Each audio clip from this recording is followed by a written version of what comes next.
আর ভুবন আসবে, ভুবন কাটে শেষ যে পরিচিত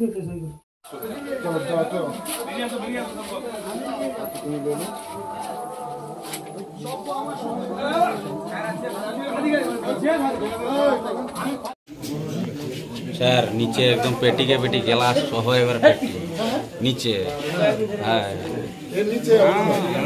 হ্যাঁ পুরা একদম পেটি গ্লাস ভর্তি গ্লাস।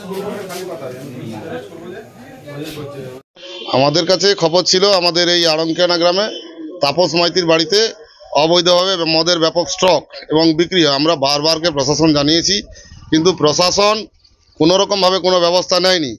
আজকে আমরা হঠাৎ আমাদের এখানে যে জনপ্রতিনিধি আছে এবং আমাদের এখানে যারা সচেতন নাগরিক ওনারা আমাদের বারবার বলেন, আমি আজকে মানে একটু সময় পাওয়ার পরে একদম নিজে সরেজমিনে এসে ওনাদের জিজ্ঞাসা করি প্রথমে যে আপনারা কি এখানে অবৈধ মদ বিক্রি করেন? বলছেন না।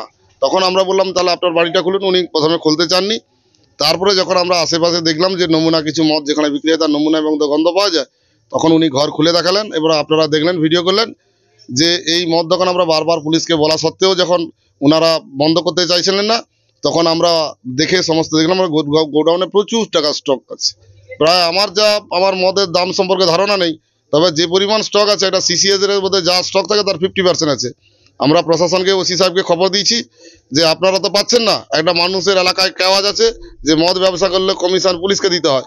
এবং আজকে কয়েকদিন ধরে আমাদের একটা যার দিকে বিভিন্ন জায়গায় শুনতে পাচ্ছি যে আমাদের এখানে যারা বিজেপি নেতৃত্বরা আছে এই বাগচা অঞ্চলে তাদেরকে নাকি মদের কমিশন নিয়ে মদ দোকান খুলে রাখছে।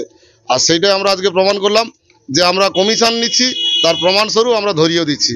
এবং এখনও আপনাদের মধ্যে আমি বলতে চাই যে যদি কোথাও বাগচা অঞ্চলের কেউ কোথাও অবৈধ মদ ব্যবসা থাকে আপনারা ইমিডিয়েট বন্ধ করুন, আর নচেত আমাদের হাতে যদি ধরা পড়বে সেদিন পাবলিক কেলানিও খাবে এবং যে টাকার ব্যবসা করছে সেই মদের বোতলও ভাঙা হবে রাস্তার উপরে। পুলিশ যদি 10 মিনিটের মধ্যে না আসে, উপস্থিত হয়, সিজ করে আমরা এই সমস্ত মদের বোতল নিয়ে আমাদের সামনে নদী আছে তাতে ফেলে দেবো। প্রশাসনকে এখন জানানো হয়েছে? আমি প্রশাসন ওসি সাহেবকে নিজে ফোন করেছি, প্রায় 20 মিনিট আগে ফোন করেছি, এখনো পর্যন্ত ওনাদের কেউ আসেনি। অথচ এইখান থেকে ক্যাম্প মাত্র 2 কিলোমিটার হবেনি হয়তো, কিন্তু এখনো পর্যন্ত কেউ আসেনি। যদি 5-7 মিনিটের মধ্যে যদি না আসে তাহলে আমরা আরও কয়েকটা জায়গা আমাদের আছে, আমরা সেখানেও যাবো, সেখানে অভিযানকে যাবো। দরকার প্রশাসন থাকলে তাদেরকে নিয়ে করবো, আর যদি ওনারা না সহযোগিতা করেন আমরা এলাকাকে স্বাভাবিক রাখতে আমরা নিজেরাই অভিযান করবো। আপনার নাম আর পরিচয়? আমার নাম উত্তম সিং, আমি ভারতীয় জনতা পার্টি ময়না মণ্ডল 3 সভাপতি এবং এই এলাকার জেলা পরিষদের মেম্বার।